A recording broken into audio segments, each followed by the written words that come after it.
दोस्तों, आपका स्वागत है हमारे channel per your dream job में। दोस्तों, एमपीपीएससी का जो नोटिफिकेशन आ गया है और इसके फॉर्म अप्लाई हो रहे हैं, तो मैं आपको आज बताने वाला हूं कि आप इसका सिलेबस कैसे, कहां से और कैसा है इसका सिलेबस। मैं ये पूरा का पूरा आपको सिलेबस डिस्कस करने वाला हूं। तो ठीक है दोस्तों, बने रहिए इस वीडियो में।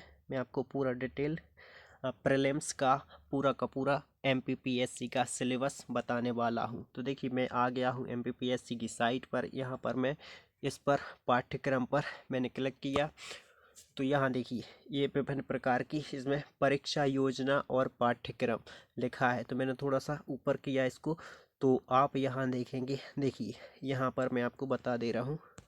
यहाँ पर देखिए, यहाँ पर क्या लिखा है, राज्य सेवा परीक्षा 2021। तो इसके सामने इसका पूरा का पूरा पाठ्यक्रम दिया गया है। यहाँ पर लिखा है परीक्षा योजना और पाठ्यक्रम। तो सीधा सा सिंपली से मैं यहाँ पर क्लिक कर दूंगा। देखिए ऑलरेडी मेरे पास ये डाउनलोड है ही, मैंने इसी साइट से डाउनलोड किया है। जो नोटिफिकेशन अभी आया है उसी में ये आया था।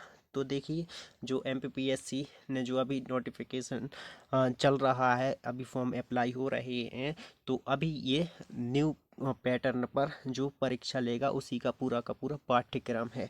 तो मैं आपको बता दे रहा हूँ। ये देखिए पूरा लिखा है यहाँ पर राज्य सेवा परीक्षा 2021, है ना। तो इसके आपको पता ही होगा कि एमपीपीएससी हो, यूपीएससी हो या कोई भी पीसीएस एग्ज़ाम हो, इसमें तीन तरह से इसमें तीन एग्ज़ाम कराए जाते हैं। तीन तरह से रिक्रूटमेंट किया जाता है।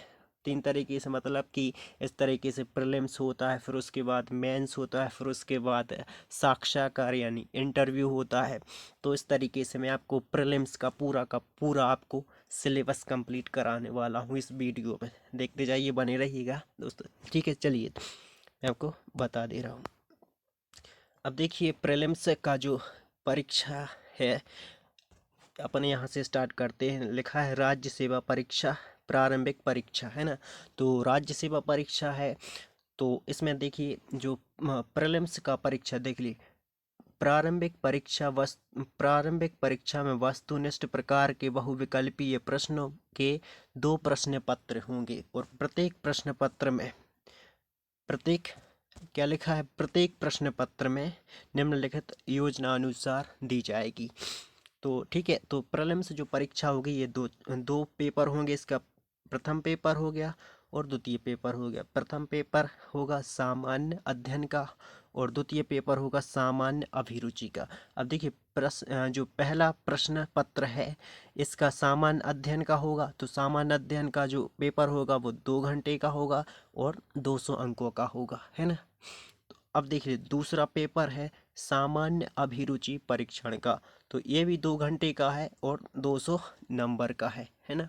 फिर उसके बाद नीचे चलते हैं। तीसरा पॉइंट क्या है, तीसरा पॉइंट दिया गया है कि यह परीक्षा केवल छानबीन परीक्षण के रूप में ली जाती है और इस परीक्षा में प्राप्त अंकों के आधार पर अभ्यर्थियों को मुख्य परीक्षा हेतु योग्य घोषित किया जाता है। अंतिम चयन सूची केवल मुख्य परीक्षा एवं साक्षात्कार में प्राप्त अंकों के आधार पर निर्मित की जाएगी। यानी कि जो आपका प्रीलिम्स होगा, प्रीलिम्स यदि आप पास कर लेते हैं तो आपको मेंस देने मिलेगा, फिर उसके बाद इंटरव्यू, फिर उसके बाद फाइनल सिलेक्शन होगा आपका। ठीक है, तो इन्होंने फिर देखिए चौथा पॉइंट देखते हैं। चौथा पॉइंट में इन्होंने सिंपली बताया है कि आपको जो ऑब्जेक्ट टाइप प्रश्न होंगे यानी कि वस्तुनिष्ठ प्रकार के प्रश्न होंगे।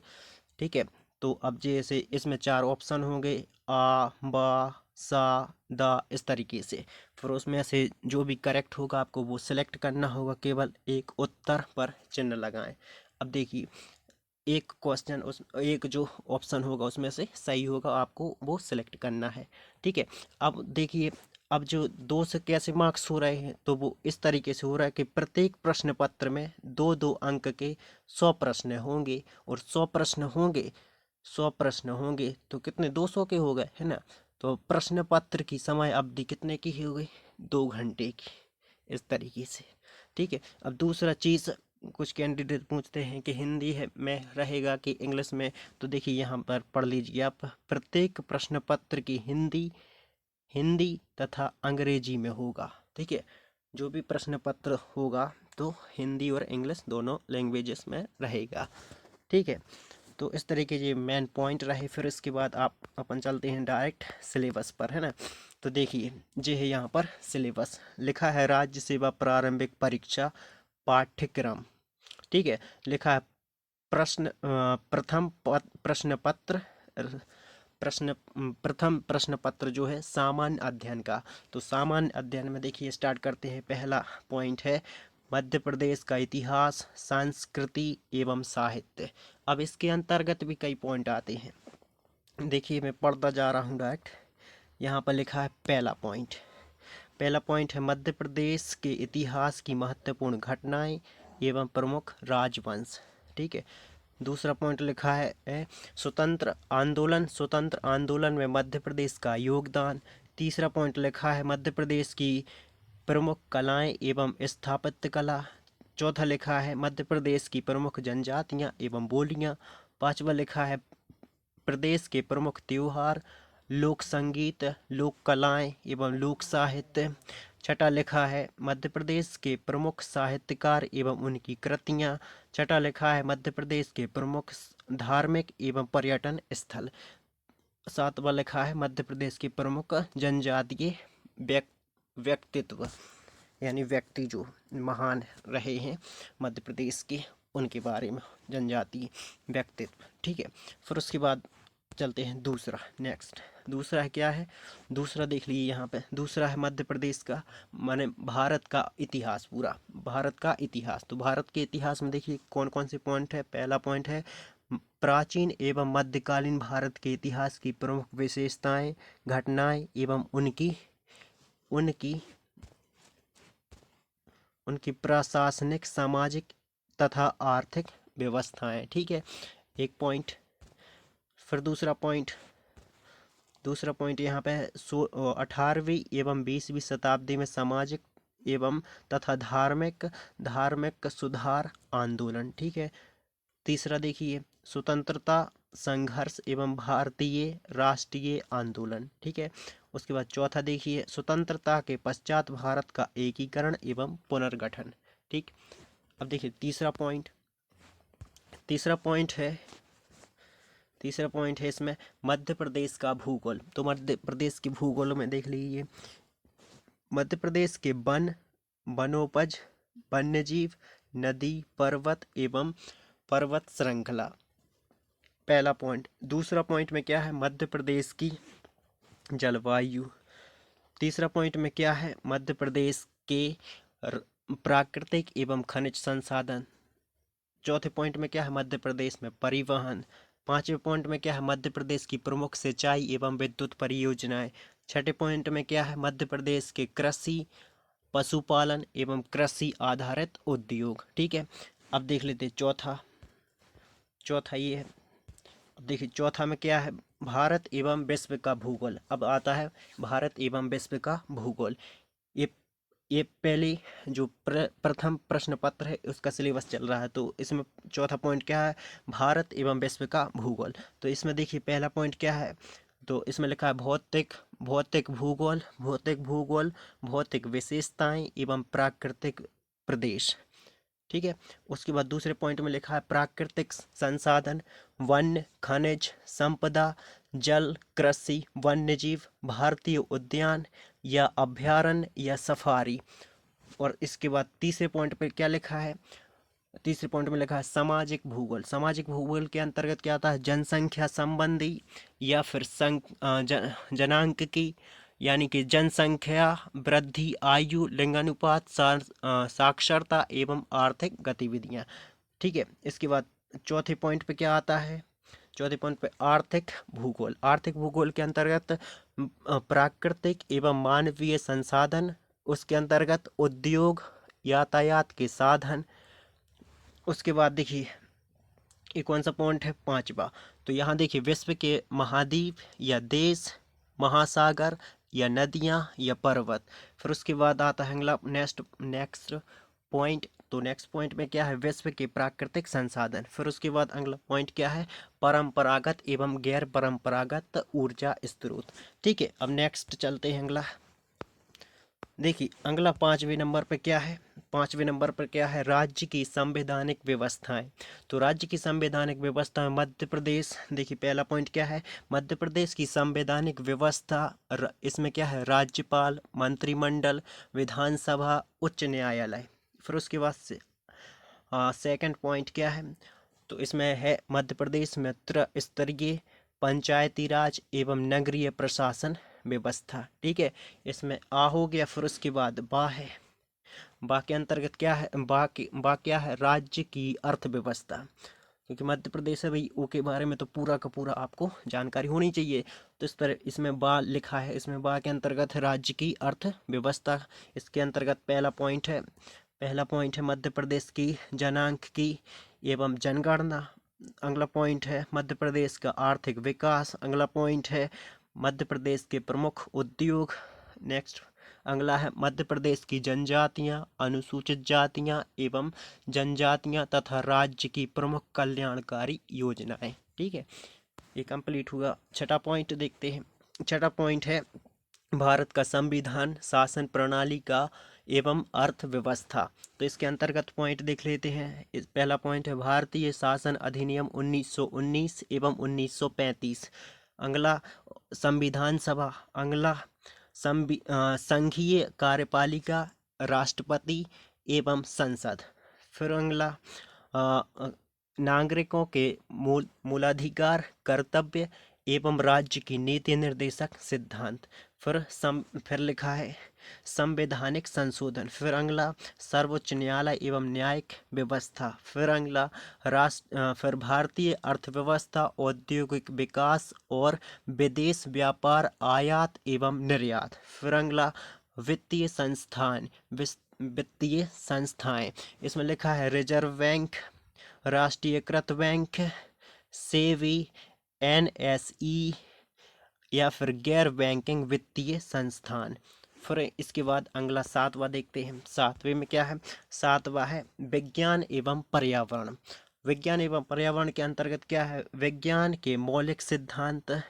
फिर अगला क्या है, भारत के प्रमुख वैज्ञानिक संस्थान एवं उनकी उपलब्धियां, उपग्रह एवं अंतरिक्ष प्रौद्योगिकी। फिर उसके बाद अगला क्या है, पर्यावरण एवं जैव विविधता। फिर उसके बाद क्या है, पारिस्थितिकी तंत्र। फिर उसके बाद क्या है, पोषण आहार पर पोषक तत्व। फिर उसके बाद क्या है, मानव शरीर संरचना। फिर उसके बाद क्या है, कृषि उत्पाद तकनीकी। फिर उसके बाद क्या है, खाद्य प्रसंस्करण। फिर उसके बाद क्या है, स्वास्थ्य नीति एवं कार्यक्रम। फिर उसके बाद क्या है, प्रदूषण प्राकृतिक आपदाएं एवं प्रबंधन। ठीक है, फिर इसके बाद नेक्स्ट देखते हैं। आठवां पॉइंट क्या है, आठवां पॉइंट है अंतर्राष्ट्रीय एवं राष्ट्रीय समसामयिक घटनाएं। तो ये भाई करंट अफेयर हो गया। करंट अफेयर के देख लीजिए कौन कौन से पार्ट होते हैं। तो यहाँ पर देखिए प्रमुख महत्वपूर्ण व्यक्तित्व एवं स्थान। फिर उसके बाद महत्वपूर्ण घटनाएं। फिर उसके बाद भारत एवं मध्य प्रदेश की प्रमुख खेल खेल प्रतियोगिताएं एवं पुरस्कार। इनसे सबसे ज़्यादा क्वेश्चन पूछे जाते हैं, ये करंट का है। फिर उसके बाद अगला पॉइंट कौन सा है, नवा पॉइंट पे सूचना एवं संचार प्रौद्योगिकी। तो इसमें आता है पहला इलेक्ट्रॉनिक सूचना एवं संचार प्रौद्योगिकी। नेक्स्ट आता है रोबोटिक्स, आर्टिफिशियल इंटेलिजेंस एवं साइबर सिक्योरिटी। अगला आता है ई गवर्नेंस। फिर अगला आता है इंटरनेट तथा सोशल नेटवर्किंग साइट्स। अगला आता है ई कॉमर्स। ठीक है, अगला नेक्स्ट पॉइंट आता है इसमें, लास्ट आता है 10, यानी राष्ट्रीय, प्रादेशिक, संवैधानिक या सांविधिक संस्थाएं। ठीक है, तो इसके अंतर्गत आता है भारत के निर्वाचन आयोग, राज्य निर्वाचन आयोग, लोक सेवा आयोग, संघ लोक सेवा आयोग। फिर आता है मध्य प्रदेश लोक सेवा आयोग। फिर नियंत्रक एवं महालेखा परीक्षक। फिर उसके बाद आता है नीति आयोग। फिर उसके बाद आता है मानव अधिकार। फिर उसके बाद महिला आयोग। फिर उसके बाद बाल संरक्षण आयोग, फिर उसके बाद आता है अनुसूचित जाति अनुसूचित जनजाति आयोग, फिर उसके बाद आता है पिछड़ा वर्ग आयोग, फिर उसके बाद आता है सूचना आयोग, फिर उसके बाद आता है सतर्क आयोग, फिर उसके बाद आता है राष्ट्रीय हरित अधिकरण, फिर उसके बाद लास्ट में आता है खाद्य संरक्षण आयोग इत्यादि। ठीक है, फिर उसके बाद देखते हैं नेक्स्ट क्या है। ये हमारा पहला प्रश्न पत्र कंप्लीट होगा। प्रीलिम्स का जो हमारा पहला प्रश्न पत्र प्रीलिम्स का जो पहला प्रश्न पत्र है ये कंप्लीट हो गया, उसका पूरा का पूरा सिलेबस। अब देखते हैं नेक्स्ट है दूसरे प्रश्न प्रीलिम्स का दूसरा प्रश्न पत्र का सिलेबस देख लेते हैं। तो ये देखिए यहाँ पे लिखा है राज्य सेवा प्रारंभिक परीक्षा पाठ्यक्रम चल रहा है, और इसके बाद द्वितीय प्रश्न पत्र क्या था, वो है सामान्य अभिरुचि परीक्षण। तो देख लीजिए इसमें क्या क्या आता है। ठीक है, अपन देखते हैं। इसमें मैंने ऊपर किया, इसको देखिए। बस इसका इतना ही सिलेबस है। इसमें आपको देख लीजिए क्या क्या है। इसमें है बोधगम्यता यानी कि पूरा का पूरा, जैसे इंग्लिश में कहें तो कंप्रहेंशन, इस तरीके से बोधगम्यता। दूसरा है संचार कौशल सहित अंतर व्यक्तित्व कौशल। फिर उसके बाद नेक्स्ट है तार्किक कौशल एवं विश्लेषणात्मक क्षमता। फिर उसके बाद चौथा है निर्णय लेना एवं समस्या समाधान। फिर उसके बाद पांचवा है सामान्य मानसिक योग्यता। फिर उसके बाद छठवा है आधारभूत संख्यन। इसके अंतर्गत संख्या एवं उनके संबंध, विस्तार क्रम आदि 10वीं कक्षा के स्तर का, ठीक है, पूछा जाएगा इसमें। और उसके आंकड़े का निर्वाचन कौन कौन से, जैसे कि ग्राफ में, चार्ट में ग्राफ तालिका, आंकड़ों की पर्याप्तता आदि 10वीं लेवल का स्तर रहेगा इसमें। फिर उसके बाद सातवां देखिए, इसमें लिखा है हिंदी भाषा के बोधगम्यता कौशल 10वीं कक्षा के स्तर का। अब देखिए इसमें कुछ एक टिप्पणी लिखी हुई है, इसको अच्छे से पढ़ लेते हैं क्या है। तो इसको लिखा टिप्पणी, तो 10वीं कक्षा के स्तर के हिंदी भाषा के बोधगम्यता कौशल से संबंधित प्रश्नों का परीक्षण प्रश्न पत्र में केवल हिंदी भाषा के उदाहरणों के माध्यम से अंग्रेजी अनुवाद उपलब्ध कराए बिना किया जाएगा, है ना। तो इस तरीके से ये पूरा का पूरा आपको सिलेबस कंप्लीट करा दिया मैंने, पूरा का पूरा सिलेबस कंप्लीट करा दिया। तो दोस्तों आपको कैसा लगा ये हमें कमेंट करके ज़रूर बताएं, और यदि आपको वीडियो ये अच्छा लगा हो तो प्लीज़ लाइक शेयर और सब्सक्राइब ज़रूर करिएगा। थैंक यू वेरी मच दोस्तों। और रही बात और इंग्लिश में, तो यदि कमेंट आएंगे तो मैं इंग्लिश में भी इसे प्रोवाइड करवा दूंगा। प्रीलिम्स परीक्षा का जो पूरा का पूरा सिलेबस है इंग्लिश में भी मैं पूरा डिस्कस करवा दूंगा। इसी तरह मैं मेंस का भी करवा दूंगा धीरे धीरे। तो इस तरीके से जिस प्रकार मैं आगे सब करवा दूंगा आपके लिए। तो थैंक यू वेरी मच दोस्त।